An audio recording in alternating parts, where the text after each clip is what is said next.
అందరికీ నమస్కారం. నేను మీ కొట్టే కావ్య. రాష్ట్రంలో కూటమి గవర్నమెంట్ వచ్చినప్పటి నుంచి కూడా లిక్కర్ స్కామ్ మీదే అందరి ఫోకస్ అయితే ఉంది. మరి నిజంగా ఈ స్కామ్కి సంబంధించి అసలు తలెక్కడ తోకెక్కడ నేటికి కూడా ఎవరికి అర్థం కాని పరిస్థితి అయితే కనిపిస్తుంది. ఈరోజు ఈ విషయం మీద మనతో మాట్లాడడానికి విశ్లేషించడానికి ఉన్నారు ప్రముఖ జర్నలిస్టు డివిఎస్ గారు. సార్ నమస్తే. నమస్తే సార్, లిక్కర్ స్కామ్ అది ఎక్కడో మొదలు పెడితే ఎక్కడికో వెళ్తుంది. నిజంగా కోర్టుకి వెళ్ళినా కాటికి వెళ్ళినా ఒకటే అని ఒక నానుడైతే వింటూ ఉన్నాం. సుప్రీంకోర్టులో ఉండి కూడా ఛార్జ్ షీట్లు ఒకదాని మీద ఒకటి పడుతున్నా కూడా ఇప్పటికీ దీని యొక్క తోక ఎక్కడ ఉందో తెలియని వైనం అయితే కనిపిస్తుంది. అసలు ఈ లిక్కర్ స్కామ్లో ఒకరి పేర్లు ఒక్కొక్కటి బయటికి రావడానికి మూల కారణం ఎవరు? అంటే ఇప్పుడు స్పెషల్ ఇన్వెస్టిగేషన్ టీం దీనిపై ఏర్పాటు జరిగిన దగ్గర నుంచి చాలా స్పీడ్గా నడుస్తాం. ఓకే, ఇప్పటికీ ఒక దగ్గర 6-7 నెలలుగా జరుగుతున్న దర్యాప్తు. దీనిలో A1 కేసిరెడ్డి రాజ్, వసూళ్ళ రాజా. అసలు అతని పేరు బయటికి ఎలా వచ్చింది సార్? సిట్టే ఇచ్చారా లేకపోతే ఎవరైనా నేతలు మాట్లాడితే వాళ్ళ వాగ్మూలం నుంచి బయటకు తీసుకున్నారా? ఇప్పుడు విజయసాయిరెడ్డి కుండ బద్దలు కొట్టాడు.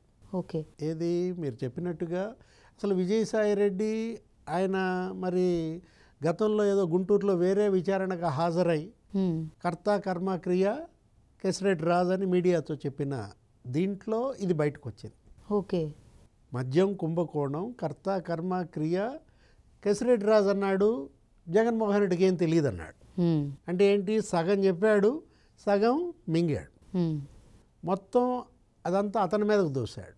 తోసినప్పుడు పరారీలో ఉన్నటువంటి మరి ఆయన ఎవరు, కేసిరెడ్డి రాజు, ఆయన ఒక వీడియో వదిలాడు. ఏమని, విజయసాయిరెడ్డిని బట్టే బాజ్ అన్నాడు. అసలు నీ చరిత్ర మొత్తం చెప్తాను, నేను ఇంకొక వీడియోలో నీ భాగవతం మొత్తం ఇప్పుతాను అన్నాడు. ఈ లోపే అతను అరెస్ట్ అయ్యాడు. అతను పట్టుకొచ్చారు. ఏది, దుబాయ్ నుంచి అటేటో శ్రీలంక పోవాలని చూస్తూ వచ్చాడు. వస్తే అతని పేరు మీద 2 పాస్పోర్ట్లు. ఇప్పుడు కేసిరెడ్డి రాజశేఖర్ రెడ్డి కాస్త కేసిరెడ్డి రాజేష్ రెడ్డి అని మార్చుకుని ఇంకో పాస్పోర్ట్. ఓకే, ఇక్కడ ఆయన పట్టుకొచ్చారు, అరెస్ట్ చేశారు. అలా కేసిరెడ్డి రాజ్ అరెస్ట్ జరిగింది. విజయసాయిరెడ్డి గతంలో సిట్ విచారణకి హాజరయ్యాడు. ఏప్రిల్లో ఒకసారి 19వ తారీఖు, తర్వాత మళ్ళీ జూన్ 12న రమ్మన్నారు. ఆ తర్వాత అతను నాకేదో వేరే పనుల్లో బిజీగా ఉన్నాను, ఒక వారం 10 రోజుల్లో వస్తానన్నాడు. ఇక్కడ ఏంటి, తనను తాను ఒక విజిల్ బ్లోయర్గా చెప్పుకున్నాడు. ఈ కుంభకోణం గుట్టు మొత్తం అతను బయటపెట్టిన దీంట్లో విజయసాయిరెడ్డిని సిట్ సాక్షిగా పరిగణిస్తోందా, అప్రూవర్గా మారాడా, ఇంకా క్లారిటీ రావాల్సినటువంటి అవసరం ఉందన్నమాట. ఓకే, ఇక్కడికి వచ్చేసరికి ఏంటి, అతను దీనిలో నిందితుడు. వాటాల్లో తేడా వచ్చింది. వీళ్ళంతా దొంగలు ఊళ్ళు పంచుకున్నట్టుగా వీళ్ళు ఏం చేశారు, మద్యం ముడుపుల సొమ్ము పంచుకోవటంలో వాటాల్లో తేడా. ఇప్పుడు నెలకి 5 కోట్లు మిథున్ రెడ్డికి ఇచ్చారన్నారు వాటా కింద, నెలకి 5 కోట్లు విజయసాయిరెడ్డికి ఇచ్చారన్నారు. 50 లక్షలు నెలకి మరి ఎక్సైజ్ మినిస్టర్ నారాయణ స్వామికి ఇచ్చారన్నారు. ఇట్లా స్లాబ్ పెట్టారు. ఇప్పుడు కరెంటు బిల్లులు కనుక నీకు స్లాబులు ఎలా ఉంటాయో అట్లా వీళ్ళ యొక్క ముడుపుల బిల్లులు కూడా ఏ స్లాబు బి స్లాబు అట్లా ఇచ్చుకుంటూ 50 లక్షలు మరి నెలకి ధనుంజయ రెడ్డికి ఇచ్చారన్నారు, 50 లక్షలు నెలకి సజ్జలకు అందాయన్నారు, లేకపోతే 20 లక్షల స్లాబ్లో ఎవరున్నారు నెలకి, కృష్ణమోహన్ రెడ్డి ఓఎస్డి అన్నారు. ఇప్పుడు మీరు అన్నట్లు మొత్తానికి ఇట్లా స్లాబులుగా డిసైడ్ చేసినా సరే లాస్ట్ వచ్చేసరికి ఏదో నది అంతా కలిసి చివరికి సముద్రంలో చేరాలి అన్నట్లు ఎలక్షన్ టయానికి ఈ ముడుపులే, ఈ లిక్కర్ స్కామ్ ముడుపులు మొత్తాన్ని కూడా క్షేత్రస్థాయిలో ప్రజలకు పంచడం జరిగింది అని చెప్పనైతే మనం విన్నాము. మరి వీటిలో ఇంత పంచినా కూడా 11 స్థానాలకే పరిమితం అయ్యారంటే ప్రజలకు అర్థమైపోయింది అప్పటికే. ఇక్కడ ఇప్పుడు ఈ వాటాల్లో తగాదాలు వచ్చినాయి అని చెప్పాను. అతనికి ఇవ్వాల్సిన 5 కోట్లు ఇవ్వలేదు. 2 ఏళ్ళు ఏమో ఇచ్చినట్టున్నారు, ఒక ఏడాదో. 2 ఏళ్ల తర్వాత విజయసాయిరెడ్డికి బట్టే బాజ్ అయిపోయాడు. ఓకే, అదే ఏది, అతనికి ఎందుకు ఇవ్వాలి ఆ వాటా కూడా మరి ఇళ్ళే ఎత్తిన దీంట్లో అతను ఇప్పుడు ఈ మొత్తం మరి బయట పెట్టిన, అసలు ఈ వ్యాపారం పెట్టించిందే నేను, అరవిందో నుంచి 60 కోట్లు వీళ్ళకి పెట్టుబడి ఇప్పించాను, దాంట్లో ఇంకా 12 కోట్లు ఇంకా వడ్డీ ఇంకా కట్టాల్సి ఉంది. ఇదంతా విజయసాయిరెడ్డి చెప్పిన దీంట్లో మీరన్నది ఇప్పుడు ఏంటి ఈ క్వశ్చన్, ఈ మద్యం ముడుపుల సొమ్ము ఇప్పుడు ఈరోజు ఇచ్చినటువంటి ఈ 3వ ఛార్జ్ షీట్ ఏది 68 పేజీల దాంట్లో మొత్తం ఓట్లు కొన్నారంటున్నారు. ఇప్పుడు గత ఎన్నికల్లో వైఎస్ఆర్ కాంగ్రెస్ పార్టీకి వచ్చినటువంటి 40% ఓట్లు మద్యం ఓట్లేనా? వాళ్ళు గెలిచినటువంటి 11 సీట్లు మద్యం సీట్లేనా? ఎందుకంటే చెవిరెడ్డి భాస్కర్ రెడ్డి ద్వారానే 50 అసెంబ్లీ నియోజకవర్గాల్లో పంపిణీ జరిగిందన్నారు. ఆయన సమన్వయకర్త. ఏది ఒక 5 జిల్లాల్లో ఆయన సమన్వయకర్తగా మరి ఒక్కొక్క నియోజకవర్గానికి ఎంతెంత పంచారు. దీంట్లో ఈరోజు వచ్చిన ఈ ఛార్జ్ షీట్లో నీకు రామిరెడ్డి ప్రతాప్ కుమార్ రెడ్డి పేరు వచ్చింది. ఓకే. కావలి మాజీ ఎమ్మెల్యే. లేకపోతే అతను ఎవరు బూచేపల్లి శివప్రసాద్ రెడ్డి పేరు వచ్చింది. అంటే ఎక్కడైతే డబ్బునైతే పంచారో అక్కడ వాళ్ళ పేర్లు ఒక్కొక్కటి బయటకు వస్తుంది. ఇప్పుడు అతను కంటెస్ట్ చేశాడు చెవిరెడ్డి స్వయంగా పార్లమెంటు పరిధిలో, అక్కడ పంపిణీ లేదు. అతను కొడుకు కంటెస్ట్ చేశాడు చంద్రగిరిలో మోహిత్ రెడ్డి, మరి అక్కడ ఓట్లు కొన్న. దీంట్లో మొత్తం 4-5 జిల్లాల్లో వీళ్ళు ఇది కొనుగోళ్ళు మొత్తం కూడా మద్యం సొమ్మే అంటున్నారు. వాళ్ళ సిట్ నిర్ధారించింది స్పష్టంగా వాళ్ళ యొక్క వెహికల్స్ నంబర్స్తో సహా. ఫలానా ఫార్చునర్ వెహికల్ ఎవరిది, తొడ అతనెవరు, చెవిరెడ్డి మోహిత్ రెడ్డిది, మరి అవునా కాదా? AP 39 BV 3259 Fortuner car. ఇది తొడ మరి ఆయన చైర్మన్గా అతను తిరిగినటువంటి car. Next AP 03 TA 4666 lorry. అక్కడ నీవు చూసుకున్నట్లయితే నీకు స్పష్టంగా ప్రతి టోల్ గేట్లో ఈ వాహనాలు. ఏది నీకు అక్కడ కాజా టోల్ గేట్లో, సుల్లూరుపేట టోల్ గేట్లో, భూదానం టోల్ గేట్లో, నెల్లూరు లేకపోతే ఆ పట్టి మీద పల్లి, ఆ చాగలమర్రి టోల్ గేట్లలో ఈ వాహనాలు బాక్సులు, అట్టపెట్టెలు. ఒక్కొక్క అట్టపెట్టెలో 25 లక్షలు.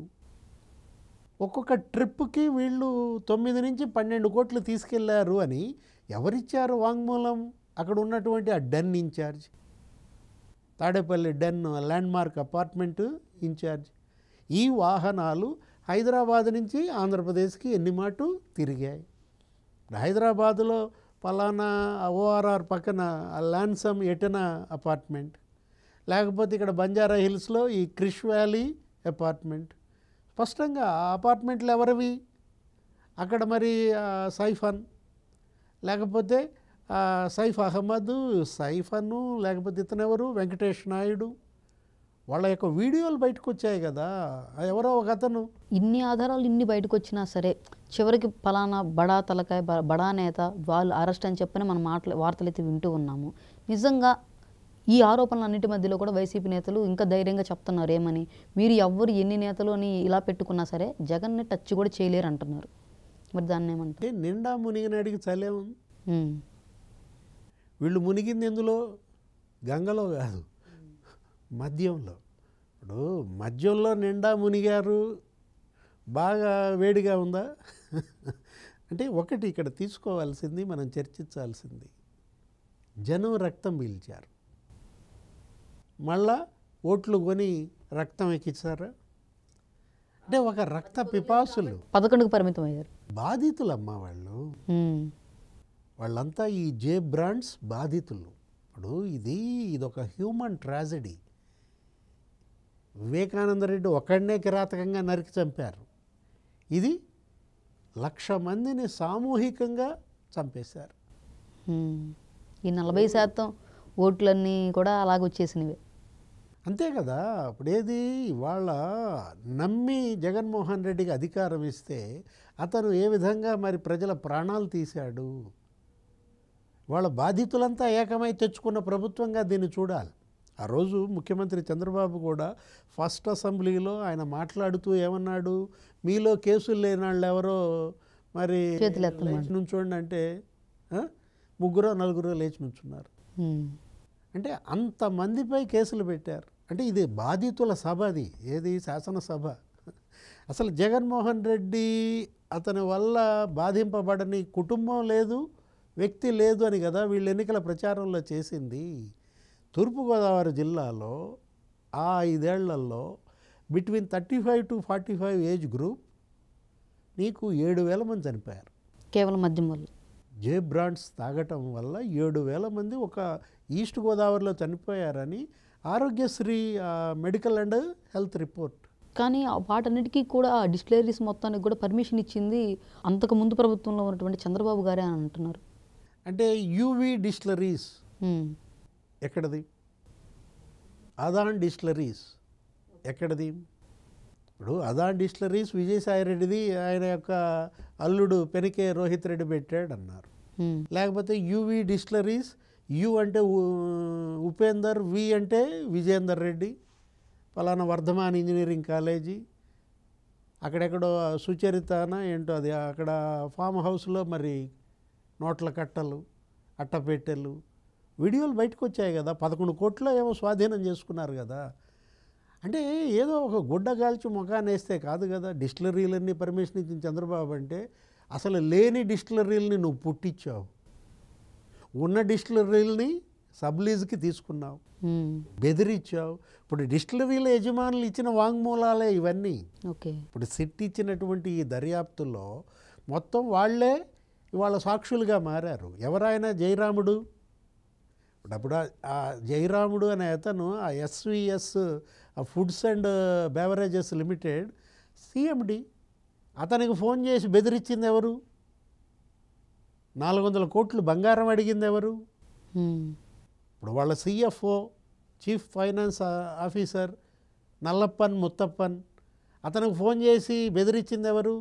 మీ పెండింగ్ బిల్లులు క్లియర్ అవ్వాలంటే, మీ ఆర్డర్ ఫర్ సేల్ మళ్ళా ఇవ్వాలంటే 400 కోట్లు బంగారం ఇవ్వాలి, నేను సీఎంఓ నుంచి మాట్లాడుతున్నా అని ఫోన్ చేసింది ఎవరు? ఆ బూనేటి చాణక్య కాదా? అతనికి సీఎంఓకి ఏంటి సంబంధం? సీఎంఓ నుంచి నేను ధనుంజయ రెడ్డిని మాట్లాడుతున్నా అంటే ఓకే, నువ్వు కార్యదర్శిగా ఉన్నావు. సీఎంఓ నుంచి నేను కృష్ణమోహన్ రెడ్డి మాట్లాడుతున్నానంటే సరే సావు, నువ్వు ఓఎస్డీగా ఉన్నావు అనుకుంటావు. బూనేటి చాణక్య నేను సీఎంఓ నుంచి మాట్లాడుతున్నానని బెదిరిస్తాను అంటే ఎంతమంది డిస్టిలరీలను వీళ్ళు బెదిరించారు. ఇప్పుడు ఇవాళ ఇచ్చినటువంటి సిట్ వాంగ్మూలంలో పివి డిస్టిలరీస్ వాళ్ళ ప్రతినిధి ఫలానా ముత్తరాసు రాజేష్ ఏదో ఉంది, గుండం కృష్ణారెడ్డి అంట, వాళ్ళు వచ్చి మరి అట్టపెట్టెలు, ఈ నోట్ల కట్టలు మరి తీసుకొచ్చి ఇవ్వడం, మొత్తం ఇవాళ సీసీ కెమెరాల్లో ఫుటేజ్, లేకపోతే వాళ్ళ కాల్ డీటెయిల్ రికార్డ్ సిడిఆర్ మొత్తం వాళ్ళ దగ్గర ఉన్నాయి కదా. వాళ్ళ ఫోన్ నంబర్లు గూగుల్ టేక్అవుట్ ద్వారా తీశారు.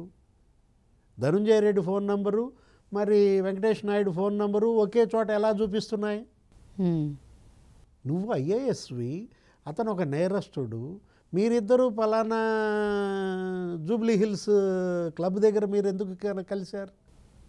ఫిలిం నగర్ దగ్గర ఎందుకు కలిశారు? అక్కడ ఆఫీస్లో పెద్దమ్మ గుడి దగ్గర ఆఫీసులో మీ నంబర్లన్నీ ఎందుకు అక్కడికే వచ్చాయి? స్పష్టంగా భారతీ సిమెంట్స్, బాలాజీ గోవిందప్ప ఛాంబర్లో హార్డ్ డిస్క్లు బయట పెట్టాయి. ఓకే, ఇప్పుడు మరి ఇంత సమాచారం మొత్తం కూడా ఆల్రెడీ రిపోర్ట్స్ మొత్తం కూడా సుప్రీంకోర్టుకి అయితే వెళ్ళినాయి కదా సార్. మరి సరే ఫైనల్గా ఆ కింగ్డమ్ మొత్తానికి మరి రాజు ఎవరో దోష ఎవరో ఇది మొత్తం బయటపడే అంత విషయం పక్కన పెడితే, ఈ రాజకీయాలు అనేవి అంటే సేవ చేసే అన్న టాపిక్ నుంచి దోచుకోవడానికి ఇదే బెస్ట్ మార్గం అనేలాగైతే మారాయంటారా? అంటే కింగ్డమ్ అనకూడదు, ఇదేంటిది మాఫియా. ఓకే, ఇప్పుడు మాఫియా డాన్ అన్నమాట.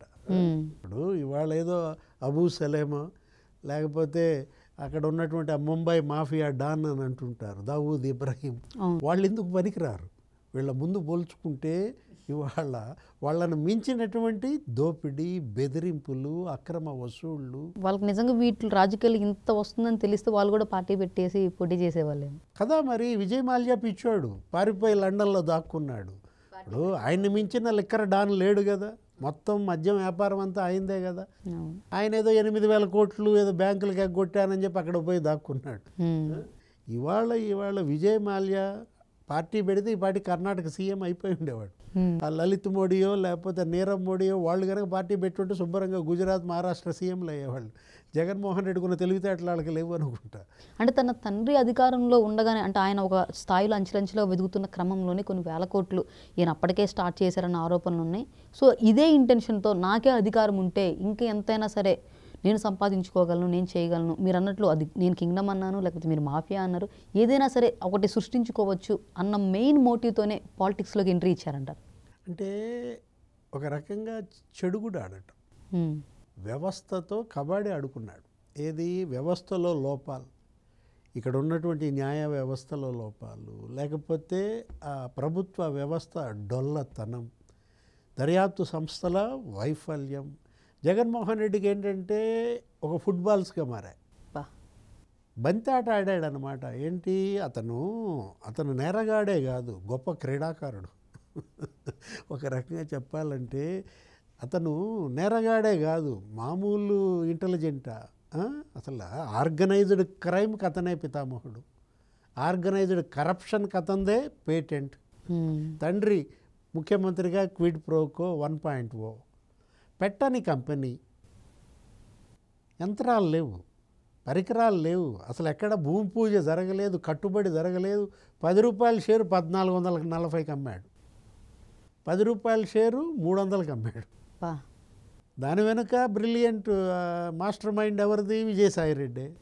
డెలాయిట్ అనే నివేదిక తెప్పించటం, చిలవల పలవగా భూతద్దంలో ఆ కంపెనీని చూపించటం, తండ్రి సీఎం, మరి ల్యాండ్స్ మరి ఇప్పించటం. వాన్ పిక్ అనే దానికి 28,000 ఎకరాలు భూమి ఇస్తే ఆయన 950 కోట్లు వీళ్ళకి పెట్టుబడి పెట్టారు. ఇప్పుడు ఉందా సార్ అది? లేదా? ఉంది. జగన్మోహన్ రెడ్డి 950 కోట్లతో ఇవాళ 95,000 కోట్లు అయింది ఆయన సంపద. ఈయన పాపం ఎక్కడ తిరుగుతున్నాడో, జార్జియాలో ఉన్నట్టున్నాడు. ఇప్పుడు 1,00,000 కోట్లు ఇనుప ఖనిజం గాలి జనార్దన్ రెడ్డికి దారాదత్తం చేశారు. ఆయన ఒక 146 కోట్లు ఇందులో పెట్టుబడి పెట్టాడు. దానిలో ఉన్నది red gold, RR global, Sajjala. ఈ బంధం మామూలు బంధమా? ఒకటి వ్యవస్థని ఇవాళ తన పాదాక్రాంతుడిని చేశానని విర్రవీగచ్చు ఆ వ్యక్తి, కానీ ఏదో ఒక రోజు ఆ వ్యక్తిపై వ్యవస్థదే పై చేయవద్ది. అది వ్యవస్థ యొక్క గొప్పదనం. జనరల్గా ఏంటంటే రావణాసురుడు కూడా అంతే. ఆయన కూడా అప్పట్లో ఆయన గాలి అంటే వీచేదంట, మ్యూజిక్ అంటే మ్యూజిక్ మరి పాటలు వచ్చేసాయంట. పంచభూతాలను గుప్పిట పెట్టి ఆయన ఏది చెబితే అది ఉన్నాయి. ఎవరు? రావణాసురుడు. మనం ఆ పురాణం చదువుతుంటే అతను వాయువుని శాసించేవాడని, అగ్నిని శాసించేవాడని, భూమిని ఫుట్బాల్ లాగా తన్నేవాడని, పంచభూతాలు రావణాసురుడి పాదాక్రాంతం అయ్యాయని. ఏం జరిగింది? ఏమైంది? చివరికి కోతుల దండు అతన్ని దారుణంగా శిక్షించింది. అట్లా ఉంటుందన్నమాట. ఏది ఎండింగ్ అనేది ఆ విధంగా ఉంటుందన్నమాట. ఎవరన్నా మరి అప్పుడు రాముడు అనేవాడు వస్తాడని కానీ, అతను వానర మూకని తీసుకుని దండయాత్రకి వెళ్తాడని కానీ అసలు ఊహించగలమా? వానర మూకేంటి, రాముడేంటి?